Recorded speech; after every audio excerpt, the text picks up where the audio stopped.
What's going on, gamers and collectors? Today we're going to be looking at some Sega franchises that I think really deserve a comeback, because Sega's actually trying again, and I'm very grateful for that. Sega, you're actually killing it this year, and I think you really do deserve a round of applause for everything you've been bringing out. Let's check out these games that I think should come back.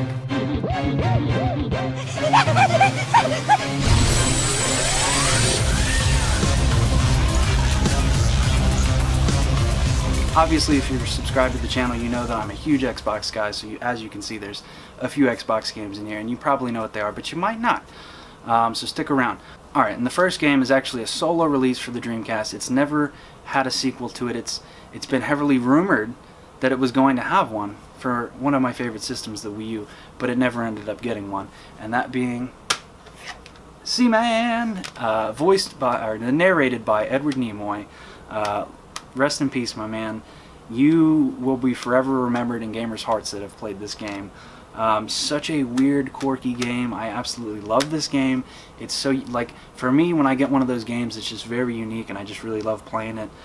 This is just such a wild game. So when I got this, I went with my cousin to this Power Gamer. They no longer exist in Maryland. And he picked up an Atomic Grape 64, and I picked up Seaman and Jet Grind Radio, I think it was. And maybe something else like Daytona or something, I can't remember, but so we picked that up, and then we got home. We were staying at, I was still young, and I forget how old I was, but I was still young enough where I was living at my parents' house, and we're up there sitting there yelling at the mic to the Seaman game and just having a blast. My mom comes up, she's like, "What are you guys doing?" And then she looks at the screen and sees this little Seaman guy, and she just like, "I'm leaving." But it was an absolute blast, and it's just a memory that I really cherish. And we ended up just like advancing the clock and beating the whole game like within like one sitting. And then we played some N64 on his purple N64. But I would love a sequel to this. Supposedly it was going to come to the Wii U. I'd like to think that it was going to, had the Wii U not died. I really do. If you haven't played this game, it's relatively cheap. I think you can get this for under 30 bucks. You're going to need the mic with it, though, so definitely make sure you get a bundle that comes with a mic. You can get this in a big box that comes with the mic. I don't have that. I just got this with the mic. But absolutely fantastic game. Now, my personal favorite racing game by Sega is Outrun. I recently picked this up for the Genesis. However, I've played it through emulation and other various things. You can play it on some of the Yakuzas and that kind of stuff. But Outrun is an amazing game. And then Sega graced us with Outrun 2 for the Xbox, an exclusive. Really great game, super cheap. You can get this for about 15 to 20 bucks. This goes for about 40, so they're both not terribly expensive.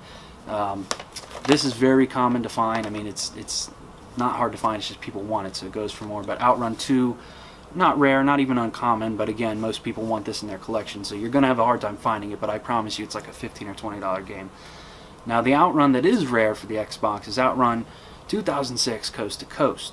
I actually snagged this for a really good price right before it really jumped up in price. I'll be honest, I paid 70 bucks for it, so a little more than I like to pay for games. You know me, complete and minty in box, and it even has the official Ferrari sticker, which actually makes these harder to find because most people like picked them off or something. So this is basically the definitive version of Outrun 2. This comes with like all the DLC and stuff and just some enhancements, and it's just an overall better experience than Outrun 2. However, if you don't want to spend that money, just get the Outrun 2. It's not really that much different. There's just a little bit less cars and a little less tracks and not as great. This can be bought on the PS2, the Xbox, and the PSP, and even the PC. I would assume that the PC version probably runs at a better resolution than this. However, console-wise and handheld-wise, this is going to be your best version. I don't know if it's on like Good Old Games or anything like that, but it could be. Now, here's a Sega franchise. Well, it's from From Software, but it was published by Sega, and that being Otegi 1 and Otegi 2. These are kind of on the more uncommon side, and now they're kind of sought-after games. These, frankly, I don't know what they go for anymore. I never have seen these in stores. I actually bought this one brand new off eBay. Some guy had like 50 of them, and I quickly jumped on it and told my cousin to as well. 15 bucks, great deal. This was many years ago though. And then Otegi 1, really great games. I actually streamed, I want to say it was the first one, quite a while ago. I did like a nice Xbox stream when the HDMI cable came out. I'll probably be doing an Xbox stream here eventually soon again. Absolute great games. Xbox, you need franchises. How about no Teggy 3 or no Teggy Remaster or a full-up remake of these games? Get Sega behind it, get from it's so hard to say that, from software behind it, and man, that would be great to get a third one of these, or just a new one, or anything in the franchise would just be great to get again. Here's a game that I actually beat for the first time at the beginning of this year. I beat it in early February, maybe late January. Absolute great game. This is the third entry in the series, but technically the fourth game, even because the third game is kind of different than the first two and the fourth one, and that being Panzer Dragoon Orta. Absolutely phenomenal game. This to this day still looks amazing. This has Xbox One enhancements because it's backward compatible, which looks even better, but even on the original Xbox this still looks absolutely phenomenal. Great game, tough as balls. Almost broke my controller a couple times trying to beat this. But you know what, looking back on it now, it was a fantastic playthrough. Prior to that getting backward compatibility support, this was about a $20 game. Unfortunately, it went up because of that. But I could only imagine that if you wait a little bit longer, it will probably go back down to its normal price. And if you don't want to wait, you can now download it on your Xbox One, which is really convenient for $10. So if you just want to play it, $10. I mean, you can't go wrong with Panzer Dragoon Orta here. And I really would just love a sequel to this. I really think Sega could do it, and like, to me, the best place for it to be would be on a system that has gyro controls, and unfortunately the Wii U had that, but didn't happen. The Switch does have them, so that's a viable option. The Pro Controller totally can do that because of Splatoon. Xbox definitely doesn't, and PS4 definitely has like the tilt feature, but I don't know if they have gyro controls, because I know with like the old Uncharted you could go like this and then the logs and stuff. But so basically Nintendo Switch is pretty much the only place that, in my opinion, would be a great thing for that. And like, imagine that with like the gyro controls. I think that would be a great fit for it. I really do, because and I've always wondered this, and somebody please debate me in the comments about this, because I think Sega's answer to Star Fox was Panzer Dragoon, except for they did it better, kind of. I mean, Panzer Dragoon 1 and 2 are really amazing games. I did have them. Unfortunately, I did sell them earlier this year. They are really great games. I now have burnt copies of it because of my modded Saturn, but really great games if you can track those down. Panzer Dragoon 1 for the Saturn is not terribly expensive, about 30 or 40. The second one is a little bit more rare, so it's a little more expensive. I personally wouldn't pay any more than 60 or 70 for that if you can find it. And you know, keep an eye out for it. I do actually see those two games in stores occasionally, so I mean, they're not like insanely rare Saturn games, and they're definitely worth picking up if you can find them. Alright, here's a little bit of a game that was kind of a letdown to me. At the beginning of the year, I was doing 5 Sega games in the backlog challenge, and this was one of them as well, being Gun Valkyrie. Again, insane visuals, beautiful game, really great sound design, cool level design. You land on a level, and then it's like a very linear, tight corridor level when you fight aliens and that kind of stuff. And the controls in this game are just so awful. They're just god awful. Like, this deserves a proper remake with great controls, upgraded to 1080p, and or just an actual sequel or a straight up remake. Like, I think it's called Blue Studio, or whoever. Again, someone in the comments correct me, but the people that did the Shadow of Colossus upgrade and the Ico, upgrade for PlayStation, and that studio, they do a fantastic job at upgrading those games. Like, Shadow of the Colossus on the PS4 looks phenomenal from the original game, right? So like, I would love to see this updated with modern visuals. Like, this would just be an amazing game, and like, Sega could probably do this pretty quickly. I feel like it wouldn't be that difficult to bump it to 1080p and fix the controls. I don't think it would be that difficult, and like, I would totally pay full retail for that. Like, I really would. This could have been so much more. But so the reason the game has bad controls is because it was originally going to be designed for the Sega Dreamcast, and you were going to hold the controller in the left hand, use your trigger to presumably jump and use your jetpack, and then your thumbstick to walk around, and then you would use your light gun to aim around and shoot, which in theory sounds like an awesome idea, but it never panned out because it didn't come out on the Dreamcast, and then when it came out on the Xbox, they were just like, no, we're just going to use the controller, and the controls are god-awful. I made it about halfway, maybe 3/4 of the way through the game, got stuck on one boss fight, and I just couldn't go back after that. So, but I would love to see them somehow dig into that franchise again. I really would. Now here's one of the last 2 Xbox games in this stack here. So we got Jet Grind Radio on the Dreamcast, and we had Jet Set Radio Future on the Xbox. we never got a proper sequel to this, and it's really unfortunate because these are really cool games, and I would love to see a sequel to these. There is a fan project being developed right now. I think it's called Jet Set Radio. Frankly, I don't remember, but I'll definitely leave a link in the description because I really would love to see, much like Sega did with Sega Mania, like hire these people on and let them do this game. Like, it's a beautiful game. Like, I encourage you to go watch it. It's an absolutely beautiful game, and it really lives up to what these original games were, and I really would love to see them publish it. I really do. Yeah, and if not, Sega, like, please make another one. Like, for the love of God, just make another one already. Like, to me, Sega's just sitting on all these buried IPs, kind of like Nintendo, and they're just not using them. I mean, Sega's trying to use a lot more of their IPs and stuff lately, but they're just not digging into the past all that much. Like, they're kind of scraping out with the Streets of Rage and giving us a new Valkyrie Chronicles game, and, you know, they dug back with Sega Mania and stuff, but, like, they're just not really giving us a lot of these more niche games. But I mean, these are games that all Sega fans want to have. But let's go ahead and jump into the next series here. So we got Daytona USA for the Saturn, and then we got Daytona USA for the Dreamcast. Now, many of you might not be aware, there actually is a current generation Daytona out right now, as we speak. It's only in the arcades, even in North America. I think you could play it at Dave & Buster's if I'm not mistaken. That game is running on an NVIDIA computer, so an NVIDIA GPU inside the cabinet, which is x86, meaning that they could easily port that to the current gen consoles. And being that it's NVIDIA, it could easily be ported over to the Switch because it's running on an NVIDIA chip. I don't know why Sega hasn't done this. I think the game's been out for about 8 months now.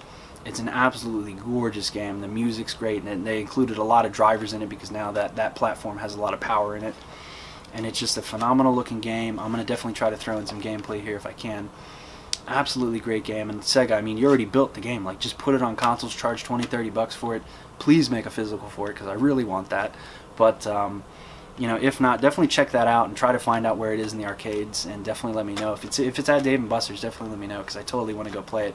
And Nico and I can totally adventure to Dave & Buster's and do a video there. Although we might get kicked out for it, but who cares. Alright, now here is another series that started on the Dreamcast and met its end on the original Xbox. So we got Crazy Taxi 1, Crazy Taxi 2, and then its finale, Crazy Taxi 3 High Roller. Crazy Taxi 1, 2, and 3 are really great pick-up and play games. They're very arcade-esque, much like Sega is known for. They're really fun to play, and I would just love to have one of them. Ideally, I think the best place for it would be on the Switch because it would be a great, you're sitting at the doctor's office, pick it up and play it for 15-20 minutes. It would be, you know, you're waiting at the bus stop, or you're waiting for your friend, or, you know, you're waiting at a restaurant, or wherever, you know, you're just waiting for like 15-20 minutes. It would just be a great pick up and play game. And much like Daytona, like I just really would love for these franchises to come back. I mean, like, I don't know what Sega's doing. I can't imagine it would take that long to develop a Crazy Taxi game. Like, there's not that much to it, and it's just a fun game to play. Like, even at the worst, like, just up-res this to 1080p and re-release it, you know? But please, release a physical version, Sega. Alright, now, here's one that I played initially on the GameCube and then replayed them on the Dreamcast. You probably already know what it is. I'm a fan of the 3D Sonics more so than the 2D Sonics. However, I did this year beat the original 3 Sonics, and I'm very proud of that. First up, we have Sonic Adventure DX Director's Cut, and then we have Sonic Adventure 2 Battle. These are fantastic games. They look a tiny bit better than the Dreamcast versions, however, they play exactly the same. Oh my god. Just the memories of first going over to my childhood best friend's house and watching him play this. He was on the final boss, no spoilers, although if you haven't played this by now, you should. I mean, he's on the cover. But the end boss in this game is so intense for a Sonic game, and it just really brought me into that generation. Like, that was one of the first things I can really remember of the GameCube era was Sonic Adventure, and it's just a blast to play. I really love these games so much. And then Sonic 2 Battle, I remember when I was younger, I had to go away to summer camp, and I had just bought this like a couple days prior to having to leave, and I was so invested in this game, so deep, like halfway through the game, and just A+ing all the levels, and just having, or no, S plusing, I think S is the highest one you can do, and just having an absolute blast with this. And then the Chow Garden, I wasted so much time in the Chow Garden, and the sumo wrestling and the racing, and just had an absolute blast with these games. And sure, Sega gave us Sonic Heroes, but they never, to me, you know, and the Sega community is already divided, which is better, the 2Ds or the 3Ds, or the Boost games, which is really a 3D game anyway, but they're also divided on if Sonic Heroes is technically Sonic Adventure 3 or if it's its own thing. It's kind of both. Like it sort of is this story in the third edition, but it's kind of not, because these are like directly linked, whereas Sonic Heroes is like kind of linked. But for me, I would just really love either 1080p remasters of these or an actual straight up sequel to this. I don't know why Sega hasn't continued to these, because they have to know that the community absolutely loves these games, and to me, they're just really great. Whether you play it on the Dreamcast or the GameCube, you really can't go wrong with it. Just an absolute blast to play these games. They really are. Now, another great series that I, again, walked in on my childhood best friend playing, and that is Phantasy Star Online 1 and 2. I don't own the Plus version, unfortunately, but my birthday's coming up, so if you want to send that, feel free to go ahead and do that. Totally kidding. Because that's a very expensive game, so I'll just stick with the non-Plus version. But an absolute blast I had with this game. I probably dropped 500 or 600 hours into this, and then maybe probably about 200 hours into the Dreamcast ones after playing this on the GameCube. And it's also available on the original Xbox as well. Although I would say GameCube and Dreamcast are the ways you want to play it. And oddly enough, for me, that's me saying that, but that's probably just my nostalgia of playing this on the GameCube. I just love this game so much, and they actually have a Phantasy Star Online out in Japan, Phantasy Star Online 2, but it never came out here for whatever reason. Now, I don't know if it's Episode 2 or if it's an actual 2 to this. There was a third one of these on Phantasy Star Universe on the 360, but otherwise, like, most people remember this game. This is just a really great game. So there's the Hunter, then there's, I forget what all those other ones are called, but I always pick the Hunter. I just love these games so much. It's such a grind fest, but it's just so fun to play, and I never got to play it online, unfortunately, and I know you still can, but I'm not really into trying to figure all of that nonsense out. But Sega, like, just bring this back in 1080p. Like, again, like, the sales would be off the charts. Like, all the collectors totally own this game and totally would love to play it, and I would pay full retail for it and pay for like an extra online subscription just to play this online again. Or just give us Phantasy Star Online 2, please. Like, give us one of them. Like, I'm begging you, Sega. Well, actually, you know what? I completely forgot this was in the stack, and not a lot of people know about this game. This is actually Phantasy Star Online Episode 3, but this is a card-based game, so this was not what we wanted, Sega. It's not a terrible game, and this is super cheap. You can get this for like 10 or 15 bucks. Really cool, but, like, again, not what we wanted. But Sega, just give us Phantasy Star Online, like, please, for the love of God, or just give us a straight-up Phantasy Star game. Like, I would absolutely love that. Alright, so we got one last GameCube title here, and this was originally released on the Dreamcast, which I played it on that, and then I tried to play it on the GameCube, but, like, I was just so burnt out after the Dreamcast one, and don't let me mislead you on that. Skies of Arcadia. Fantastic RPG. Some would even claim this is one of the greatest RPGs of all time, and I would have to agree that it is an amazing RPG. The random encounter rate in this game is high. It's even higher on the Dreamcast version. They dulled it down for this version, and this one looks a little bit sharper, and it's just a little bit better of a version than the Dreamcast version. But again, Sega, let's get a remaster, let's get a remake, let's get a sequel. Just straight up put this on the eShop. Give us this somehow on a current platform. Like, what are you waiting for? An absolute great RPG, just such a fun time to play this. It really is, and it's just so beautiful, and it's just a timeless classic, and great story too. Really great story. Obviously you're a Sky Pirate and all that good stuff, but just an absolute gem to play this game. Now the last two games here are PlayStation 3 and 360. I own the PlayStation versions of these. These are really fantastic third-person shooters that came out last generation. Not a lot of people talk about them. I would almost say these are kind of hidden gems, or at least diamonds in the rough, or whatever you want to call it, but not enough people played these games, and they really should have. I actually pre-ordered this game on my PC. I was so hyped for this game, and that is Binary Domain. The story to this is fantastic. It's kind of cheesy. It's you know, cyborgs take over the world, and like they like rip their faces off and shit, and it's just like from the minute you start playing it, I was vested into the story. I was hooked. I could not put it down. Every day after work I was just rushing home to turn my computer on and play it and all that good stuff. But absolutely great game. Alright guys, and the last game here is something really special that Sega did at the end of the generation, and that being Vanquish. Really wild, insane game. You basically boost around on your knees shooting at people, and all sorts of different large enemies come out, and tons of different weapons, and really cool game. Kind of Gears of War style where you peek over stuff, and really fantastic game. I'd really love a sequel to this. Supposedly it's going to be an Xbox One exclusive, that's the rumor.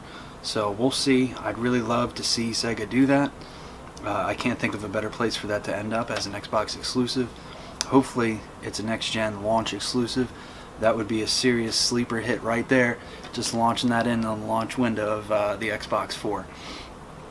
So these are all the Sega games that I really think deserve a remaster, remake, or sequel on any of the current gens, or even next generation, and or even PC, anywhere. I just really would love to see a lot of these Sega games come back in any shape or form, and I'm sure there's some that I probably didn't talk about that you would have liked to have seen. So if I didn't tickle your fancy with this, I know there was no fighters or anything like that in here. I definitely thought about putting Virtua Fighter in here, but in my personal opinion, I think it's already coming with DOA 6 coming and Soul Calibur 6 coming. I already think that they're totally working on a Virtua Fighter 6. There's no doubt in my mind about that. It's definitely coming. There's no way they're not working on that. But as always, peace out for now, guys. Till next time. Come here, you mother.